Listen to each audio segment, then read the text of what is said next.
അപ്പോൾ cervical spondylosis ഉള്ളവർ ചെയ്യാൻ പാടില്ലാത്തതും അവർക്ക് ചെയ്യാൻ പറ്റുന്നതുമായ കാര്യങ്ങൾ എന്തൊക്കെയാണെന്ന് നമുക്ക് കാണാം.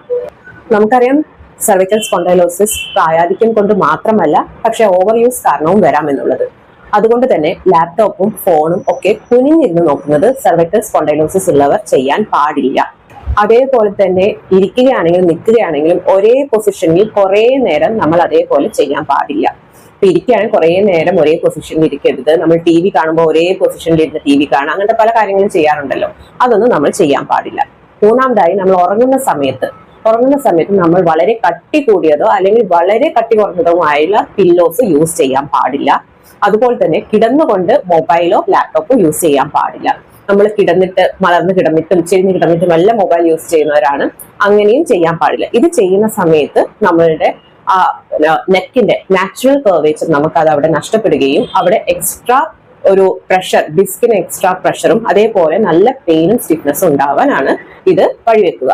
സോ അത് നമ്മൾ അവോയ്ഡ് ചെയ്യേണ്ട ഒരു കാര്യമാണ്. അതേപോലെ നമ്മൾ ശ്രദ്ധിക്കേണ്ട കാര്യമാണ്, നമ്മൾ കിടക്കുമ്പോൾ ഒരിക്കലും കമിഴ്ന്ന് കിടക്കരുത്. എന്ന് വെച്ചാൽ നമ്മൾ നമ്മുടെ സ്റ്റൊമക്കിൽ കിടക്കാൻ പാടില്ല. അങ്ങനെ കിടക്കുമ്പോഴും ആ നെക്കിന്റെ നാച്ചുറൽ റെസ്റ്റിംഗ് പൊസിഷൻ അവിടെ വരാത്തതുകൊണ്ട് തന്നെ ഭയങ്കര സ്ട്രെയിനും സ്ട്രെസ്സും ഉണ്ടായിട്ട് വീണ്ടും പെയിൻ കൂടാൻ അത് വളരെ ഒരു ട്രിഗറിങ് ഫാക്ടർ ആയിട്ട് മാറും. പിന്നെ ഉള്ളത് എന്താണെന്ന് വെച്ചിട്ടുണ്ടെങ്കിൽ, സെർവിക്കൽ സ്പോണ്ടൈലോസിസ് ഉള്ളവർ ഒരിക്കലും തലയിലോ അല്ലെങ്കിൽ ബാക്കിലോ കനമുള്ള ഒന്നും എടുക്കാൻ പാടില്ല. ഇപ്പൊ നമ്മൾ ഹാൻഡ് ബാഗ്സും ഷോൾഡർ ബാഗ്സും അല്ല ഒറ്റ സൈഡിൽ വെച്ചിട്ടാണ് പോകുക. അത് കനമുള്ള ഹാൻഡ് ബാഗ്സും ഷോൾഡർ ബാഗ്സും ആണെങ്കിൽ അതും അവിടെ ആ ഒരു ഭാഗത്ത്, കഴുത്തിൽ ഒരു ഭാഗത്ത് സ്ട്രെയിൻ കൂട്ടാൻ അത് വളരെയേറെ കാരണമായിട്ട് മാറും.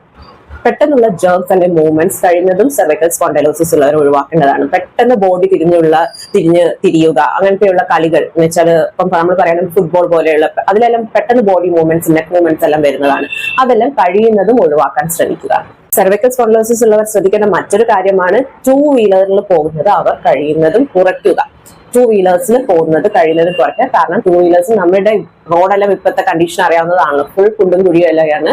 അപ്പൊ അത് കൂടുതൽ ജേർക്സിന്, ഈ നെക്കിന് ഭയങ്കര കൂടുതൽ സ്ട്രെയിനും ജേർക്സ് ഉണ്ടാക്കി വീണ്ടും ഡീജനറേഷനും പെയിനും ഇൻഫ്ലമേഷനും കൂട്ടുകയേ ഉള്ളൂ. അതേപോലെ തന്നെ സ്മോക്കിംഗ് ഒരു ശീലമാക്കിയവരാണെങ്കിൽ അത് ഒഴിവാക്കുന്നതാണ് നല്ലത്. കാരണം സ്മോക്കിംഗ് ഡീജനറേഷനെ ട്രിഗർ ചെയ്യുന്ന ഒരു ഫാക്ടറായിട്ട് ഇപ്പോഴത്തെ പഠനങ്ങളെല്ലാം കാണിക്കുന്നുണ്ട്. നമ്മൾ വളരെ ഇഗ്നോർ ചെയ്യുന്ന വേറൊരു കാര്യമാണ് നമ്മൾ തണുത്ത വെള്ളത്തിൽ കുളിക്കുന്ന കാര്യം. നമ്മൾ തണുത്ത വെള്ളത്തിൽ, കഴുത്തുവേദന ഉള്ളവരാണെങ്കിൽ കഴിയുന്നതും തണുത്ത വെള്ളത്തിൽ കുളിക്കാതിരിക്കുക. അതുമല്ല, നമ്മൾ ലേഡീസ് ഒക്കെ മുടി ഉണക്കാൻ വേണ്ടിയിട്ട് കുളിച്ചപാട് മുടി ഇങ്ങനെ അഴിച്ചിടും.